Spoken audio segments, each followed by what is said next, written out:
Okay, go ahead. My name is Ashley Shimmin, and I teach elementary reading. My name is Mitch Peschon, and I teach upper elementary. My name is Anna Lind, and I teach junior high. My name is Mikaela Kazmierczak, and I teach high school social studies. So the affective filter is a term used to describe the factors that may interfere with inputting new information for a CLD student. As educators, we come into contact with a variety of students from various cultures, and so it is important to try to lower their affective filters. To counter students' affective filter, teachers can create an effective learning environment for students that helps them integrate into the culture of the school. The key is to make them feel welcome and comfortable so that their affective filter does not impede their learning. There are three main categories that play into lowering a student's affective filter.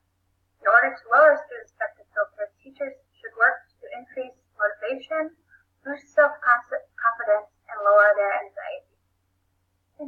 Each strategy will be color-coded to show which category it fits into. Here are some strategies for various grade levels. Lin, Chow, and Wang wrote a study after observing occasions when the affective filter was raised and then set out to find causes. They found that instances where the affective filter is raised increase after a child enters puberty. As an elementary teacher, this is good news because my students are still receptive to new languages. However, younger students often find it hard to understand and control their emotions, causing anxiety. One way found to help students lower their filters was to play ambient music. Soothing music can lower the heart rate and heighten mental awareness. Upbeat music can work as a motivation tool and uplift spirits. Gersoy and Aiken found that the affective filter is raised at examination times. Students' age and skill level determine how much the filter is raised. Using games, songs, and mnemonic devices can prepare students and give them self-confidence. Practicing breathing exercises or yoga can help students lower their filters and focus on their task. Okay, grades 5 and 6 is a transition period from upper elementary to middle school. Things can be quite weird for students as it is, let alone coming to a new country with limited English abilities. Some things that I found that help lower the affective filter for this age group. Number one, making sure to bring their culture into the classroom and incorporate it. Let them speak their native language still, don't cut them off, and be willing to learn about them and their backgrounds, take interest in where they come from. Number two, the use of songs. Songs are helpful to present a topic. They encourage extensive and intensive listening, and they encourage creativity from the student. Sometimes it's hard for students to retain information, and songs can help with that aspect. And thirdly, using games in the learning process. Games can help with engagement and motivation. And they can also help them to be more social. If done in a group setting, games can promote teamwork and team building with their peers as well. 7th and 8th grade can be tough years anyways, and when they are feeling uncomfortable, those years can be even worse for students. One technique to help CLD students feel more comfortable is to implement an interactive journal in your classroom.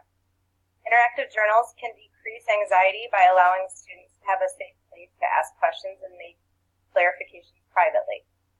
Journals can develop literacy skills by increasing student reading and vocabulary, and they can create positive student-teacher relationships.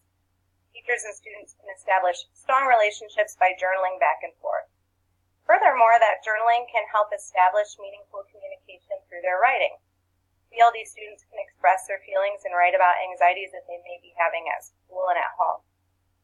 Lastly, journals can strengthen their writing skills. Any chance a student can get to write is an opportunity to grow.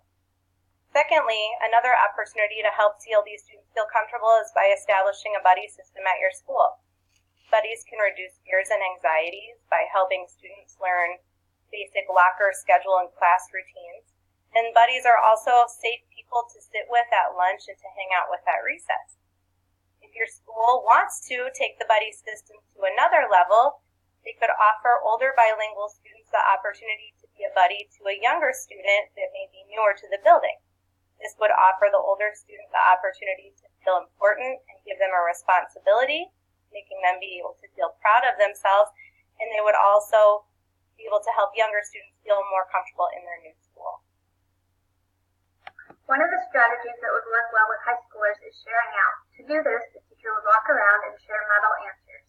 This helps eliminate the pressure of being right or wrong and having to directly participate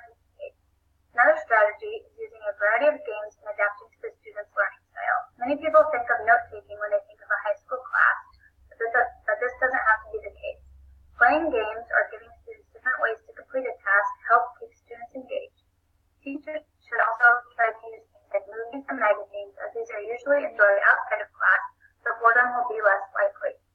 Another strategy that can be used outside the classroom is encouraging CLDs to participate in activities. This will help the students feel part of their school and will help them meet new people. All of the strategies we have mentioned can be adapted to fit any age group. The affective filter can be lowered when teachers help increase motivation, increase self-confidence, and lower anxiety. All of the strategies that we have talked about relate to 1, giving students time to think and relax to reduce their anxiety, 2, keep things positive and don't harp on mistakes, 3, keep students engaged. Being in a class that is taught in a student's second language already makes it tough to understand, so by making the class full of activities and information that students can relate to will help lower the affective filter. On the following slides, you can check out a few specific content-based